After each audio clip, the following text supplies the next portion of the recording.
Whenever I have this conversation about spirituality and the idea of God or the element of the third eye, I get people who always say, "Oh, these people, they are billionaires. They don't pray. These billionaires don't even believe in spirituality or believe in the idea of God. These people don't pray like we do, and they are successful and they're living well." The question I always ask is, do you know these people? Do you live with them? Do you go everywhere with them? Do you eat with them? Do you sleep with them? Listen. People have things they believe in. People have where they believe their power resides, and they prioritize that.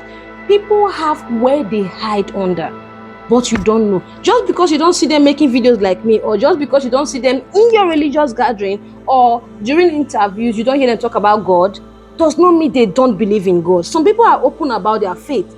Some people are out talking about their faith. Before I show you the video of famous people who openly talked about their faith in God, if you are my returning subscriber, thank you so much for coming. If you are a new subscriber, my name is Oma, and on this channel, I talk about things I am passionate about, things I want people to know. I share my life experience because I believe that someone might learn something from it.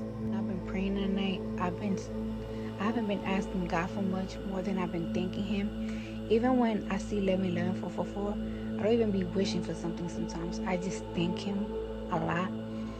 And I'm really grateful where I'm at right now. But for some reason, I don't know what it is, but I got this fucking hunger in my body, in my soul, that's having me wake up every morning.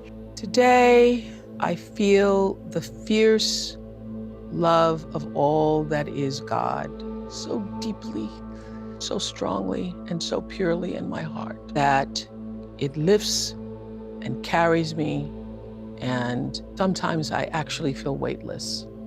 I believe God put us all here for a reason, and we all have our purpose, and we're here to fulfill our purpose. Number one, put God first. Put God first in everything you do. I'm gonna be successful. I have really great faith in God. And notice something, it's like I have changed my ways a lot, because I noticed in order for me to be successful, I have to have a clean mind and I have to have good intentions for God to bless you, because God knows your heart.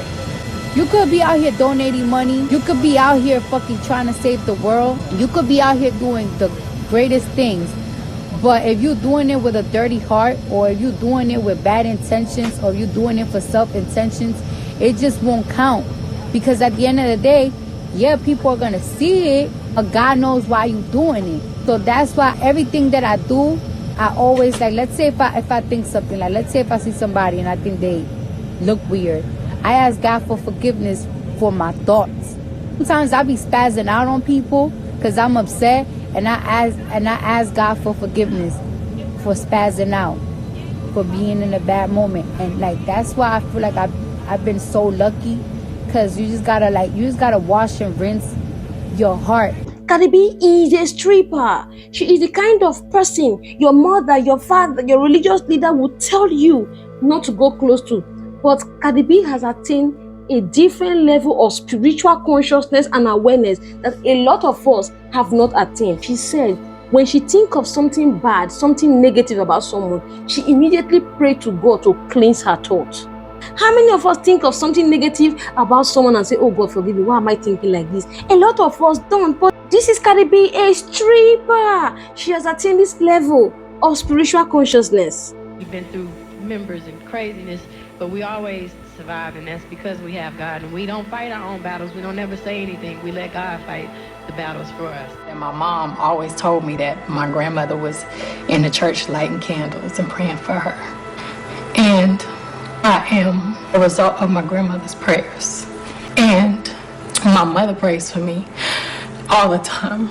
And I pray for my daughter all the time. And God is real. And God lives inside of me and inside of all of us. Did you listen to Beyonce? Beyonce said her mother told her that her grandmother was always going to church to pray, to light candle. And her mother told her that she is the result of those prayers. She said she usually prays for her daughter.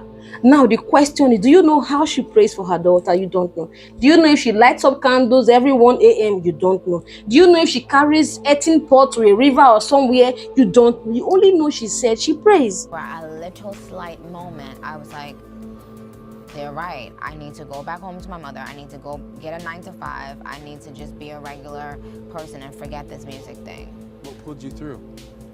I think just like faith in God, and I always speak to people like that can encourage me. Like even now, I'll speak to like my pastor and be like, can you just pray with me because I need some sort of guidance right now. And I think that's what's always got me through. Like my mother kept me in church when I was younger, so I never really strayed far from that in terms of like my belief. It's useful to go back to scripture to remind ourselves that none of us has all the answers. None of us, no matter what our political party or our station in life. The full breadth of human knowledge is like a grain of sand in God's hands, and there are some mysteries in this world we cannot fully comprehend. As it's written in Job, God's voice thunders in marvelous ways, does great things beyond our understandings. Barack Obama has attained the highest level anyone in this life could aim for. To be the president of one of the most powerful nations in the world. He has written books. He is a great speaker, yet he quoted the Bible to back up his claim. Barack Obama. But you, with little less achievement in life, you are ashamed to proclaim your faith.